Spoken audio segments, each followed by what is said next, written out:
Les récifs coralliens jouent un rôle majeur du point de vue écologique, mais aussi économique. Ils abritent plus de 25% de la biodiversité de la planète, alors qu'ils n'occupent que 0,1% de la surface des océans. Une chaîne alimentaire riche et diversifiée en dépend, y compris l'alimentation de millions d'humains. Enfin, ils permettent le développement de très nombreuses activités et donc d'emplois.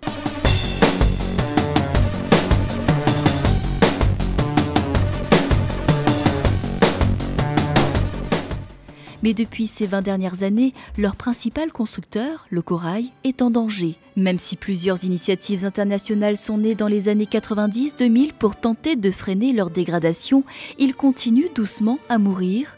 À La Réunion, environ 50% des coraux sont en danger. Le récif continue de souffrir sous l'effet de différents facteurs. Certains sont incontrôlables. Il s'agit d'événements naturels comme El Niño ou les cyclones. D'autres sont liés à des pressions humaines, comme la pollution, la pêche ou le réchauffement climatique. La mise en réserve naturelle des récifs coralliens de La Réunion en 2007 a concrétisé la volonté politique des gestionnaires locaux de protéger les récifs contre les pressions humaines croissantes. Elle doit à terme permettre l'amélioration de l'état de santé des récifs. Parmi les mesures mises en œuvre par la réserve marine, la création de zones de protection intégrale interdites à toute activité ou les dispositifs d'amarrage qui évitent aux bateaux de jeter l'ancre sur le récif. Chaque groupe Harold est biologiste marin. Depuis des années, il suit l'évolution de l'état de santé des récifs réunionnais. Il dresse un bilan mitigé. Alors le récif réunionnais, c'est vrai sur certaines zones, plutôt sur le nord-ouest, la zone de Saint-Gilles, a malheureusement des taux de recouvrement derrière la barrière qu'on a vu fortement se dégrader durant les 10 dernières années. Et c'est un peu plus encourageant dans le sud, sur la zone de Saint-Pierre, à partir de l'étang salé en fait. Alors le corail est bien sûr indispensable à plusieurs titres, puisqu'on a d'abord l'intérêt pour la biodiversité, puisque c'est quand même un habitat majeur pour toute la faune invertébrée et les poissons. Ça amène une richesse biologique de nourriture pour tous ces individus, et également une zone de vie, des niches écologiques. Et c'est également extrêmement important du point de vue de la préservation de nos côtes, puisque sur de nombreuses zones dans le monde, et y compris ici dans l'ouest de la Réunion, la barrière a quand même un rôle de protection vis-à-vis des vagues, des fortes houles, des événements exceptionnels type les cyclones qui peuvent survenir. Donc effectivement, la structure biologique du récif, mais à la fois sa structure physique, est extrêmement importante. Donc la vitalité du corail est primordiale. Malgré des statistiques alarmantes, le grand public n'est pas suffisamment sensibilisé et impliqué dans la protection des récifs coralliens.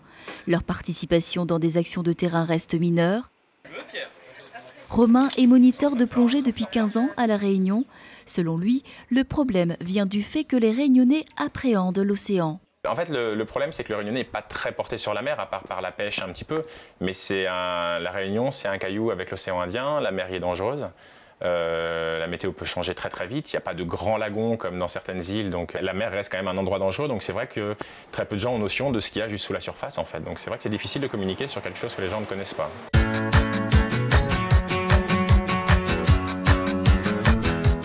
À l'image du surf et de la plongée sous-marine qui sont pratiquées ici sur le récif de Saint-Leu, les usagers profitent au quotidien des services de cet écosystème naturel.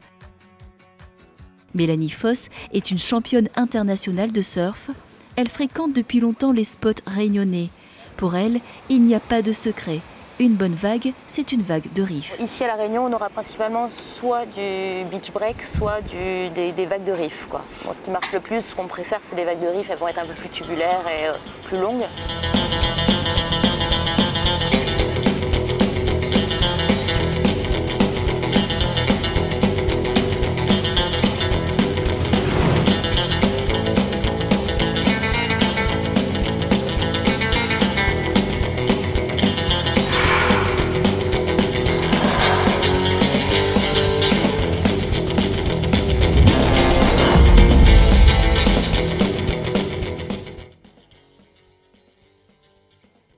La surveillance des récifs, hier réservée aux scientifiques, est désormais ouverte aux volontaires non initiés grâce à un protocole scientifiquement validé mis en œuvre par le programme Reef Check. Le programme, implanté dans plus de 80 pays, permet d'évaluer l'état de santé d'un récif et de détecter des changements écologiques liés à des perturbations naturelles ou humaines. L'atout majeur de ce protocole est qu'il ne nécessite pas de connaissances biologiques trop pointues. On va sur un site et il y a 3 ateliers. Un atelier qui va décrire les peuplements de coraux, un atelier qui va décrire les peuplements de poissons et un autre sur les invertébrés. Donc comme ça, avec une formation de quelques heures à terre et ensuite un suivi en une demi-journée ou une journée, on arrive à décrire une station, l'état de santé d'une station. À La Réunion, les surfeurs ont été parmi les premiers à se préoccuper de la santé des coraux.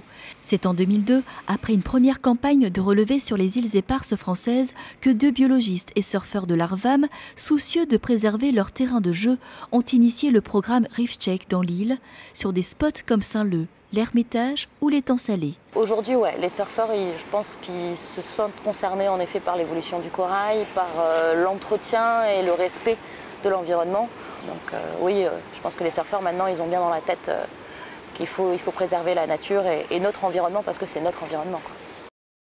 Depuis 2003, c'est Harold de l'Arvam, l'Agence pour la recherche et la valorisation marine, qui est en charge des suivis Reef Check à La Réunion et dans les îles éparses. Aujourd'hui, l'équipe Reef Check se rend justement au club de plongée voisin à Saint-Leu. Harold a rendez-vous à l'Excelsus avec 3 plongeurs volontaires dont Mélanie, notre surfeuse locale, et Romain, moniteur de plongée. Il y a aussi Stéphanie, une habituée des sites de plongée réunionnais. Avant de s'immerger, Harold va dans un premier temps les former aux méthodes de suivi de la faune et de la flore récifale. Donc je vais vous faire une courte présentation de qu'est-ce qu'est Reef Check et les principales méthodes à mettre en œuvre. Et ensuite, on va aller sur la plage pour voir plus en détail l'application du protocole. Ensuite, on va aller faire la plongée sur le site. Puis on fera au retour au club un débriefing et on validera les données avant que ces données ne soient envoyées à Reef Check International pour leur intégration à la base de données mondiale. Donc sous l'eau, vous êtes 3 volontaires.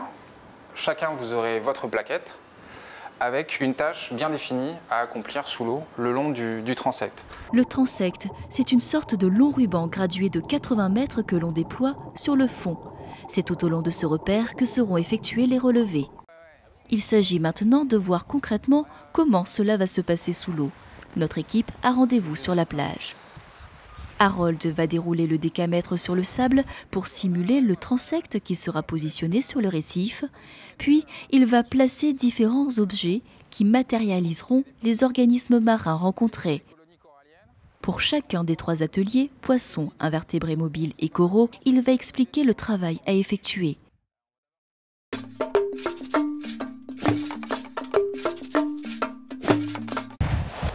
En fait, tu vas avoir de chaque côté une bande de 2,50 m. Donc on va dire qu'en gros c'est ça, on va avoir une bande comme ça. C'est toi qui partiras en premier pour éviter que les autres perturbent les poissons et que les poissons se cachent. Donc toi, tous les poissons seront visibles. Tu restes 2 à 3 minutes, le temps d'estimer tous les poissons et de les laisser éventuellement sortir des cavités dans lesquelles ils pourraient se cacher. Ouais. Ça arrive que certains se cachent.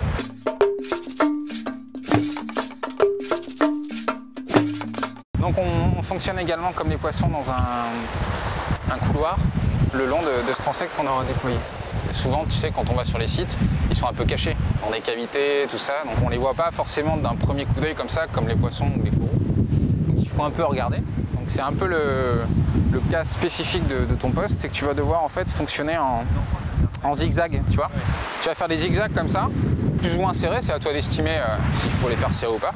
Comme ça, en circonvolution, le long de tout le transect en fait, sur la section de 20 mètres. Donc on a les oursins, les crevettes, les concombres de mer, acanthaster, et on a le cas particulier des bénitiers. Il est dans ton couloir de 2,50 m. Ouais. Donc tu vas mettre que tu as un bénitier, mais il faut que tu spécifies dans quelle classe de taille il est. Parce que c'est important en fait après, si on a énormément de bénitiers sur un site qui sont entre 40 et 50 cm, c'est-à-dire qu'on a un site qui est vraiment sain et qui est sain de manière pérenne depuis longtemps, qu'il n'y a pas de prélèvement, c'est un indice. Alors si on a beaucoup de petits, bon, déjà il y a de la reproduction, mais malheureusement il n'y a pas beaucoup d'adultes.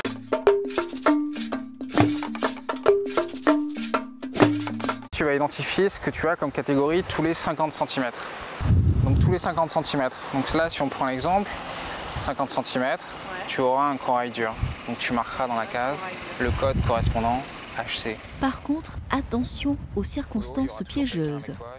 Tu as une colonie qui est au niveau de tes 50 cm, mais elle n'est pas exactement sous le transect. Donc là, tu prends le code qui est vraiment sous le transect. Donc ici, sur la plage, ce sera sable. Ainsi, pour chaque bénévole impliqué d'année en année, les résultats sont acquis sur la base d'une démarche identique et fiable.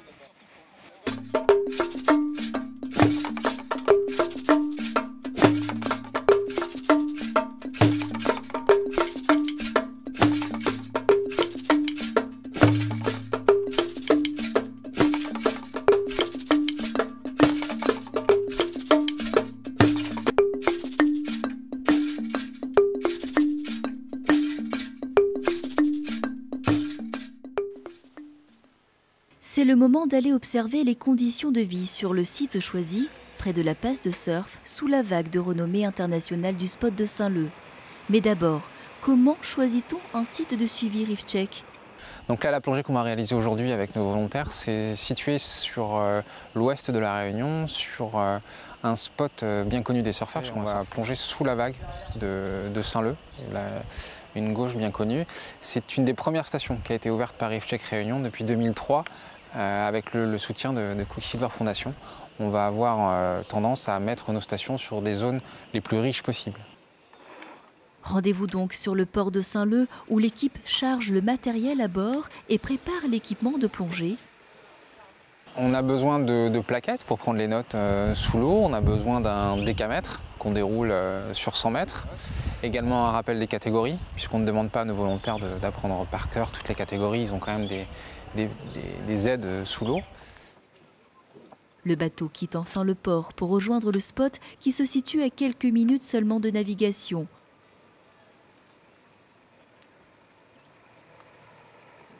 Une fois le bateau positionné, c'est parti. Harold va d'abord plonger seul pour installer le transect sur le fond.